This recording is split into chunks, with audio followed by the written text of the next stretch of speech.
Assalamualaikum warahmatullahi wabarakatuh. Nama saya Dia Fatimah Makia, kelas 001, mahasiswa PPG Prajabatan Gelombang 2 2023 Universitas Muhammadiyah Cirebon. Di sini saya akan menjelaskan mengenai materi kontekstualisasi perjalanan pendidikan nasional yang ada di mata kuliah Filosofi Pendidikan Indonesia dan diampu oleh Dr. Arif Hidayat Afendi, M.P. Praktik pendidikan yang membelenggu pada saat sebelum kemerdekaan. Yang pertama, pendidikan pada zaman kolonial saat itu dibatasi oleh kekuasaan dan diskriminasi, di mana pendidikan hanya diberikan untuk kaum bangsawan, sehingga rakyat pribumi tidak seluruhnya mendapatkan pendidikan. Yang kedua, pendidikan dilaksanakan hanya semata untuk keperluan kolonial bangsa penjajah. Yang ketiga, pendidikan yang dilakukan cenderung meniru pembelajaran barat. Yang keempat, pendidikan yang diberikan hanya mencangkup kemampuan membaca, menulis, dan menghitung, sehingga tidak mementingkan peranan praktek pendidikan yang mencerminkan bangsa Indonesia. Kemudian, ada praktik pendidikan yang membelenggu setelah kemerdekaan. Yang pertama, kurikulum yang membingungkan karena berubah-ubah. Yang kedua, rendahnya prestasi siswa. Yang ketiga, proses pembelajaran hanya berpusat pada guru, sehingga menjadi pembelajaran yang monoton. Yang keempat, maraknya perilaku bullying di sekolah yang tidak mencerminkan sikap siswa sebagai pelajar yang sesuai dengan budaya Indonesia. Kemudian prestasi siswa yang masih rendah. Proses pembelajaran dilakukan guna mengembangkan dan menemukan potensi-potensi yang ada di dalam diri siswa dan menghasilkan prestasi siswa yang diharapkan. Sayangnya, prestasi siswa yang rendah masih menjadi tantangan besar untuk mewujudkan harapan pendidikan Indonesia. Dalam proses pendidikan di sekolah, kegiatan belajar merupakan kegiatan yang paling pokok. Ini berarti bahwa berhasil tidaknya pencapaian tujuan pendidikan banyak bergantung kepada bagaimana proses pembelajaran yang dialami oleh siswa sebagai anak didik. Proses adalah kegiatan yang dilakukan oleh siswa dan guru dalam mencapai tujuan pengajaran. Sedangkan hasil belajar atau lebih dikenal dengan prestasi adalah kemampuan-kemampuan yang dimiliki siswa setelah menerima pengalaman belajarnya. Berbagai macam permasalahan pendidikan nasional menjadi tantangan terbesar dalam mewujudkan pendidikan yang berkualitas. Permasalahan tersebut menjadi faktor terbesar rendahnya kualitas pendidikan di Indonesia pada saat ini. Menurut hasil survei mengenai sistem pendidikan menengah di dunia pada tahun 2018 yang dikeluarkan oleh PISA Program for International Student Assessment pada tahun 2019 lalu, Indonesia menempati posisi yang rendah dalam pendidikannya. Indonesia menempati posisi yang rendah, yakni ke-74 dari 79 negara lainnya dalam survei. Dengan kata lain, Indonesia berada di posisi ke-6 terendah dibandingkan dengan negara-negara lainnya. Berdasarkan hasil temuan bahwa prestasi belajar siswa khususnya pada mata pelajaran matematika di Sekolah Dasar 4 Bati masih sangat rendah. Ada 7 faktor yang memengaruhi rendahnya prestasi belajar siswa tersebut. Yang pertama, faktor fasilitas sekolah. Yang kedua, faktor keluarga. Yang ketiga, psikologi siswa. Yang keempat, interaksi siswa. Yang kelima, kemampuan siswa. Dan yang terakhir, media elektronik. Selanjutnya memperoleh data lagi bahwa prestasi belajar siswa di SD Negeri 3 Tukadunggal yang masih rendah. Rata-rata hasil belajar IPS sebesar 58, daya serapnya 58% dengan ketuntasan belajar 30%, di mana hanya ada 6 orang yang tuntas belajar. Rata-rata hasil belajar IPS yang ditetapkan dalam kriteria ketuntasan minimal adalah sebesar 70, dengan ketuntasan belajar sebesar 85%. Faktornya yang pertama, guru tidak mendorong motivasi belajar siswa.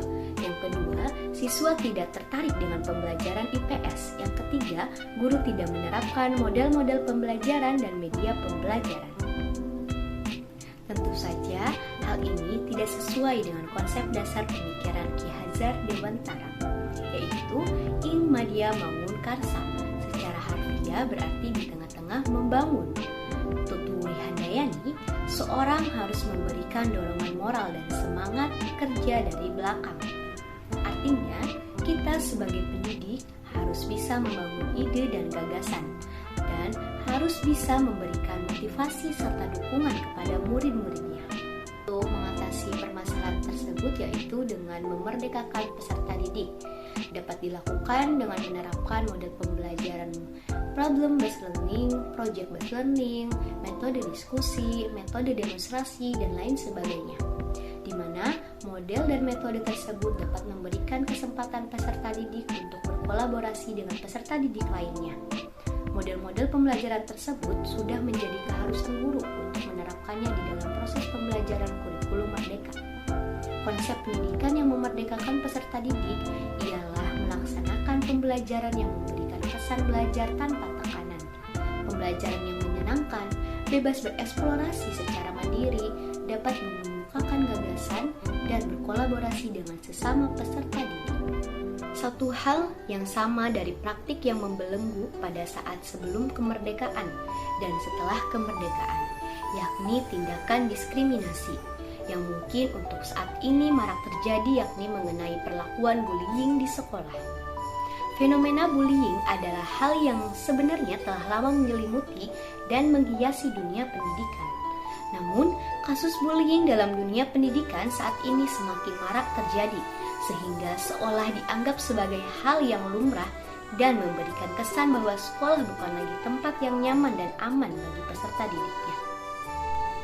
Komisi Perlindungan Anak Indonesia mencatat pada trimester tahun 2023, kasus bullying sudah mencapai 87 kasus. UNICEF juga menunjukkan bahwa 41% anak di bawah usia 15 tahun di Indonesia masih mengalami bullying di lingkungan sebayanya. Kejadian paling banyak terjadi di tingkat SMP dan melibatkan pelaku baik sesama siswa maupun dari kalangan pendidik.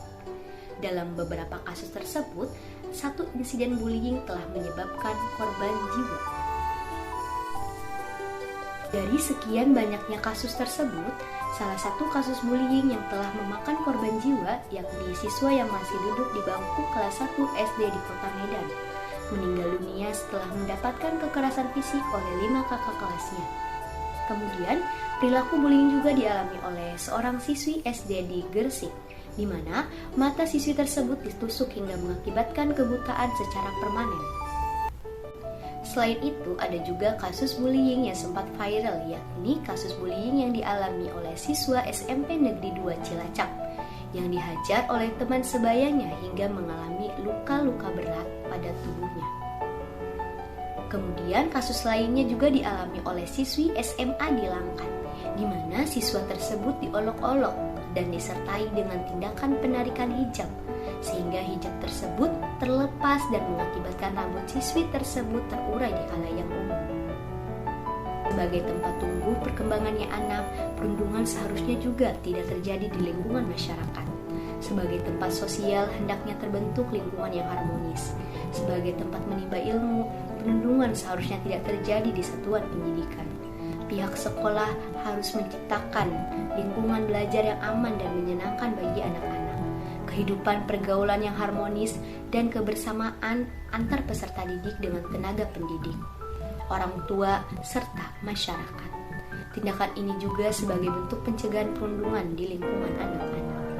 Adapun solusi yang dapat dilakukan sekolah dalam menghadapi situasi bullying yaitu yang pertama, melakukan sosialisasi pemahaman perundungan di lingkungan sekolah. Kedua, membuat kebijakan terkait aksi perundungan. Yang ketiga, mengadakan kegiatan anti perundungan seperti anti bullying day, pentas seni, pendatanganan deklarasi anti perundungan, dan lain sebagainya.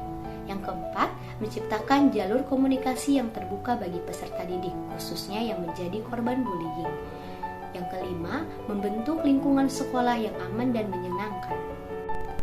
Salah satu cara menciptakan lingkungan belajar yang aman dan menyenangkan adalah dengan menumbuhkan konsep-konsep dasar pemikiran Ki Hajar Dewantara tentang pendidikan, yang mana pendidikan merupakan daya upaya untuk memajukan perkembangan budi pekerti atau kekuatan batin, intelektual, dan jasmani anak-anak.